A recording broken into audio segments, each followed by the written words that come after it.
Ahí está. Ahora volvemos. Vamos a empezar a ver el concepto de nutrición, ¿sí?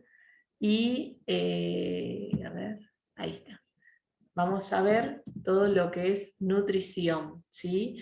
Ahí está la presentación, y lo que les hablaba es que nosotros empezamos a ver nutrición desde que son las plantas, desde que es a nivel celular, que es lo que vamos a ver ahora, desde la membrana plasmática, haciendo diferentes digamos, aspectos de lo que es nutrición celular, y después nos pasamos a la nutrición en humanos o en animales, ¿sí?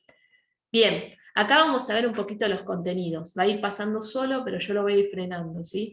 Contenidos en nutrición, la primera parte, en seres vivos, en plantas, en animales, vamos a hablar de metabolismo celular, que es lo que vamos a ver ahora, conceptos básicos de nutrición celular, no muy extendidos, contenidos del sistema digestivo, estructuras, órganos, funciones, conceptos de nutrición en el cuerpo humano y relacionados siempre con enfermedades, ¿sí? Contenidos del sistema respiratorio, órgano, estructura, funciones, sistema circulatorio, lo mismo, órgano, estructuras y funciones, sistema excretor, órganos, estructura y funciones, y todo relacionado a lo que son los aparatos, ¿sí? Sistema respiratorio, sistema excretor, sistema circulatorio. Y por último vamos a ver conceptos de biodiversidad aplicado a la industria, lo que es el reciclaje y cuidado del medio ambiente en el cuerpo humano, y lo que es biotecnología, todos los avances y las cosas modernas que hay por hoy, y que se pueden rescatar muchas cosas a partir de la biotecnología. No solamente el reciclaje y el medio ambiente, sino la fabricación de vacunas actuales para el COVID-19, ¿sí? Bien. Acá lo que vamos a ver es, la nutrición es un término muy amplio, un individuo de la especie que se debe alimentarse para poder continuar en su supervivencia, las adversidades a lo que se expone, nutrirse, no quiero decir solo comer, o sea, nutrirse no es el término comer nada más, ¿sí? Sino conocer sus fortalezas, sus herramientas para construir bases sólidas. Digamos que la vida de cualquier ser vivo pasa por una nutrición adecuada que lleva a una salud óptima. Esto quiere decir que cualquier persona puede comer cualquier cosa, pero no quiere decir que esté nutrida, sino que la nutrición base de lo que es el óvalo alimenticio, ¿sí? Que eso lo vamos a ver más adelante, y vamos a ver cada una de esas estructuras, ¿sí? Proteínas. Las proteínas son pilares fundamentales para la vida. Cada célula del cuerpo humano las contiene. La estructura básica de las proteínas es de cadena de aminoácidos. Ladrillos de estructura básica se le dice a los aminoácidos. Es necesario consumir proteínas en la dieta para ayudar al cuerpo a reparar células, producir células nuevas y para crecer y renovar energía. Esto quiere decir que las proteínas están en todo en nuestra vida. Nosotros comemos un huevo y hay proteína, comemos carne y hay proteína B12, ¿sí? Todo es fundamental para formar la estructura celular del cuerpo gracias a las proteínas, ¿sí? Es todo un proceso muy complejo las proteínas, ¿sí? Las grasas son los lípidos, ¿sí? Es un tipo de lípido, una categoría de molécula que tiene en común incapacidad para mezclarse bien con el agua. Pero, Sí, decime. ¿Pasó algo? No sé quién me habló. Bueno, los lípidos tienden a ser hidrofóbicos, no polares. Están constituidos en cadenas principalmente de carbohidratos. Ahí volvimos. Se sigue cortando, ¿eh? Es una cosa, es tremendo. Pero no, es mi wifi porque está inestable, y lo veo que está inestable. Pero bueno, mucho no puedo hacer porque está conectado directamente a la computadora. Bien, decíamos que las grasas, ¿sí? Vamos a ver si sigue grabando. A ver. Sí, está grabando. Dijimos que las grasas tienen en común esa capacidad de no mezclarse con el agua y tienen funcionamientos esenciales. Por ejemplo, uno muy importante de las grasas es que almacenan energía, proporcionan aislamiento térmico y conforman la membrana celular. Forman capas impermeables en las hojas y constituyen unidades estructurales, ¿sí? A ver si podemos seguir. Ahí está. La membrana plasmática, ¿recuerdan que yo les mandé este dibujito por la computadora? Bueno, tiene 3 procesos importantes. Se llama transporte pasivo, donde está la difusión simple y funciona la difusión facilitada, y transporte activo. ¿Por qué se dice transporte de tres tipos de mecanismos? Porque estos mecanismos son los que funcionan en la membrana casi siempre en el transporte de proteínas que pasan a través de esos canales y esas moléculas pasan de un lado hacia el otro, ya sea del exterior al interior o del interior al exterior. ¿Sí? ¿Se entiende? Vamos a ver un video, espero que se pueda ver. En el video de hoy veremos las diferencias entre el transporte pasivo y activo de sustancias que realiza una célula. Pero para entender los mecanismos de transporte de sustancias, primero hay que conocer una de las estructuras de la célula, y esta es la membrana plasmática. Esta estructura, además de ser la encargada de definir el límite celular, participa en el transporte de moléculas. Además, esta es una estructura permeablemente selectiva. Esto quiere decir que permite la entrada de ciertas sustancias y detiene la entrada de otras. La membrana plasmática es una estructura que está compuesta por una bicapa fosfolipídica. En otras palabras, dos capas de estas estructuras llamadas fosfolípidos. A esta bicapa fosfolipídica se le unen proteínas e hidratos de carbono.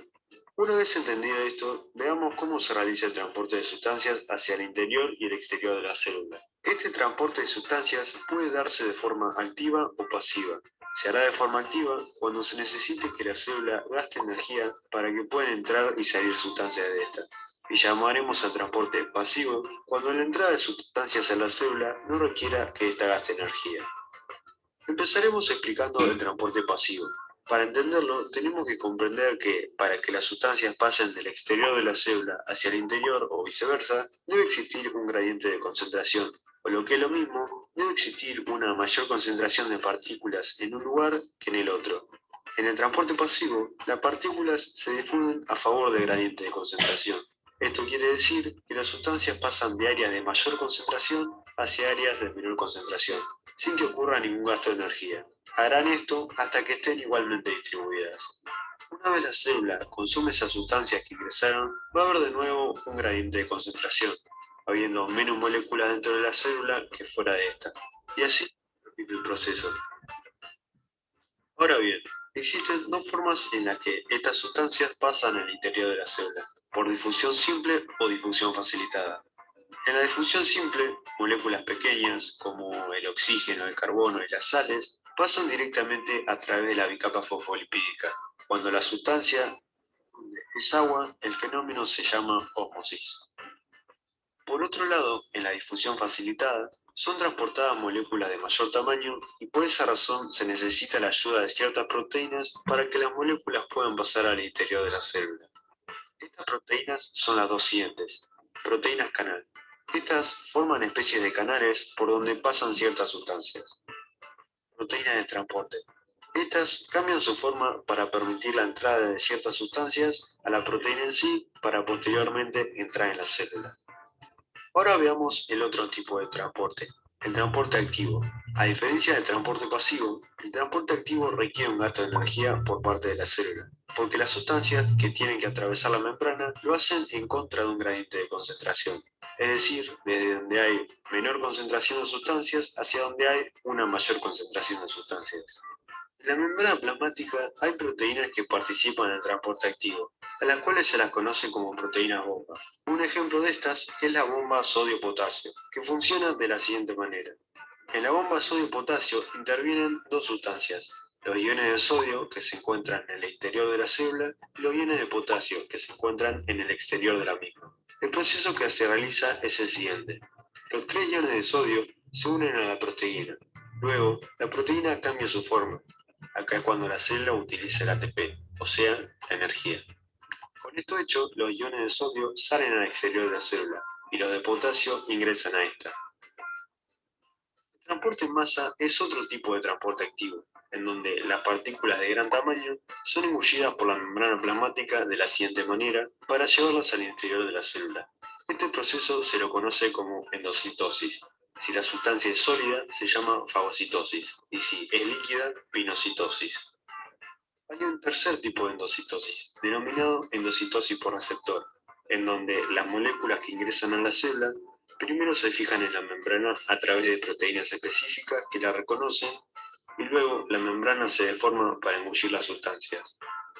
También puede pasar lo contrario, es decir, que la célula elimine sustancias de gran tamaño. Este proceso se lo conoce como exocitosis. Si te gustó el video, te invito a darle me Bueno, gusta y a compartirlo con alguien que creas que le pueda servir. bien. Ahí en el video explica bastante bien lo que es transporte, ¿sí? Acá, ¿qué se llama transporte? Hay dos tipos. El transporte activo, ¿sí? Es el movimiento de moléculas a través de la membrana celular de una región de baja concentración, de bajo gradiente, como decía el video, a una región de alta concentración. La concentración es opuesta al gradiente, hay un gasto de energía, como es el mecanismo de bomba de potasio y sodio, ¿recuerdan? Que hacía un gasto de energía porque involucraba 3 iones, y esos iones, la membrana cambiaba la forma para poder expulsarlo hacia afuera. ¿Sí? Otra vez la conexión inestable, a ver si no, espero que no se corte. Bueno, y el transporte pasivo se utiliza la energía natural de las moléculas moviéndose a favor del gradiente. Utiliza la energía de células para moverlas en contra de un gradiente de repulsión polar o algún otro tipo de repulsión. ¿Sí? Bien, vamos a apurarnos para que no se corte. Nutrición celular. Acá en el video nombraba 3 procesos. Uno se llamaba fagocitosis, que son las moléculas sólidas que engulle la membrana celular para atraerlas y comerlas de alguna manera, ¿sí? Pinocitosis, que son aquellas sustancias líquidas más que nada que se posan sobre la membrana y forman una vesícula líquida y se va hacia el interior de la célula, ¿sí? Y endocitosis mediada por receptores, que son aquellos receptores que tiene la membrana que atraen ciertas sustancias que están en el exterior y se depositan en lo que es la membrana celular para formar otra vesícula recubierta, ¿sí? En su capa proteica para formar también alimento para la célula, ¿sí? Si tienen alguna pregunta me paran y me dicen, ¿sí? Pinocitosis y endocitosis. Acá la pinocitosis, como dije yo, que recientemente que dije que eran aquellas sustancias de líquidas que se forman, se posan sobre la membrana y va formándose una vesícula, e ingresan en el citoplasma. Y la mediada por receptores, que son receptores que están dentro de la membrana plasmática, ¿sí? Que lo que hace el receptor es atraer, ¿sí? Esa cantidad de sustancia que está en el exterior de la membrana, digamos, plasmática, de la célula, y forma una vesícula revestida, ¿sí? Protegida, proteica, por eso se llama proteica. Bien. Fagocitosis son aquellas sustancias macromoléculas grandes o sustancias sólidas que se posan en la membrana celular de la célula y engruye, ¿sí? Come. De esta manera se alimenta la célula. Puede ser una célula eucariota, también puede ser procariota. Bien, ya vimos mecanismos de nutrición celular y esto también hablé en clase. Podemos nombrar procesos cuales fueron nombrados en clase. Metabolismo. Se formaba a través de estos procesos químicos que se llaman catabolismo y anabolismo, ¿sí? Son degradación de sustancias complejas, recuerdan, catabolismo, a sustancias simples más sencillas, donde no había, o sea, en este caso sí hay un gasto de energía, porque el catabolismo hace de lo complejo a lo más sencillo. En cambio, el anabolismo no hay gasto de energía, donde hay una formación de sustancias complejas a partir de sustancias simples y sencillas. Pasa de manera más fácil ayudando a la membrana, ¿sí? Recuerden que el metabolismo y el catabolismo son reacciones catabólicas, en este caso se forman en la glucólisis, acá lo ven en los músculos, ¿sí? ¿Qué quiere decir esto, anabolismo versus catabolismo? El anabolismo es una fase de metabolismo del proceso de construcción, crecimiento y síntesis que se obtienen moléculas grandes partiendo de otras más pequeñas. Recuerdan que yo les dije que el anabolismo requiere de energía, que es una reacción endergónica y que transforma compuestos simples a complejos. Es amigo del culturismo, o sea, las sustancias más complejas ingresan de manera más sencilla en el cuerpo y van en la glucólisis que se hace en el hígado, va de manera más sencilla y van a la deposición de los músculos, o sea, favorece al crecimiento y desarrollo muscular en el cuerpo humano, ¿sí? En cambio, el catabolismo es una reacción donde se libera energía, la reacción es exergónica hacia afuera y transforma esos compuestos orgánicos en compuestos más simples. En este caso no ayuda a lo que es la conservación de esa glucólisis, de esa glucosa que tiene en el cuerpo que necesitan los músculos. Recuerden que la glucólisis sucede en el cuerpo y es donde se almacenan en el hígado bajo glucógeno, está a disposición esa energía para los músculos del cuerpo. Si no, no podríamos movernos, ¿sí? A eso se refiere esta imagen, ¿sí?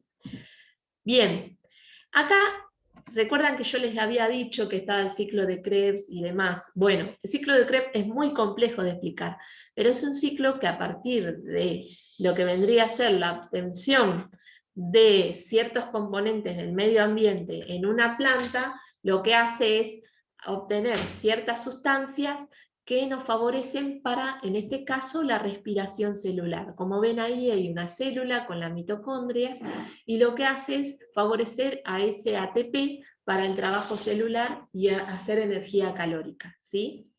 Esto quiere decir que el ciclo de Krebs está en cuenta, a partir de esa sustancia, esa energía de 2 ATP, puedes generar más energía, ¿sí? Bueno, espero que estén ahí porque la conexión sigue siendo inestable.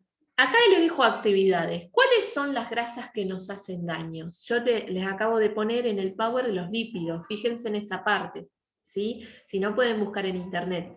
¿Qué sucede si una persona no obtiene proteínas en su alimentación? Da un ejemplo de un deportista, ¿sí? O sea, buscan un deportista y ¿qué sucede si ese deportista come una dieta a base de proteínas? Puede generar ejercicio, puede hacer diferentes cosas. ¿Qué sucede si un deportista no obtiene proteínas? A eso es lo que voy. ¿Qué pasa si falta esa energía, esa proteína? ¿Cuál es la diferencia de pinocitosis y fagocitosis? Ahí lo dice en el Power la diferencia. Uno engulle una sustancia más compleja, más sólida, macromoléculas, y el otro no, ¿sí? Explica qué sucede en anabolismo versus catabolismo, página 14. ¿Sí? Les voy a subir igual material de esto, así no les queda más de que explicar con sus palabras, ¿sí? ¿Cuál es el principio objetivo en el metabolismo celular de una planta? Esto es lo que viene después, ¿sí? Lo que viene después de lo que vendría a ser la página 14. ¿Sí? ¿Cuál es la obtención? Es la energía, ¿sí? La energía que da para la respiración celular, ¿sí? Y acá voy a dejar de compartir. Ahora les voy a compartir otra cosa que es lo que subí. A ver si lo pueden ver. Espérenme un cachito. Acá, ¿ven todos el formulario? Bien, el formulario, ¿sí? Es lo que voy a subir ahora, ¿sí? Van a poner apellido y nombre, ¿sí? De ustedes, curso y escuela, y van a contestar una opción, que es la correcta, ¿sí? ¿Qué quiere decir esto? Por ejemplo, les leo la pregunta, ¿cuál es la función? Ay, a ver qué pasó. Ahí está. ¿Cuál es la función de las proteínas en nuestra salud? ¿Función estructural de soporte para formar aminoácidos? ¿Función de ladrillos de un edificio? ¿Funciona en el hígado solamente? No lo sé, no leí nada. Puedo poner esas opciones. Puedo poner, la primera es esta, ¿sí? Les digo la que es la verdad. Y van a hacer todo el formulario, ¿sí? Acá van a ver una imagen que muestra la diferencia entre uno y otro y se pueden apoyar con la teoría que yo les di, ¿sí? De los Power y también la explicación que les di hoy, ¿sí? Que espero que se haya grabado bien. Cuando terminan ponen enviar y les va a reenviar un formulario, otra pantallita se les va a abrir y les va a decir que ver puntuación. Ahora dejo de compartir, a ver, esperen un cachito. Primero voy a dejar de grabar.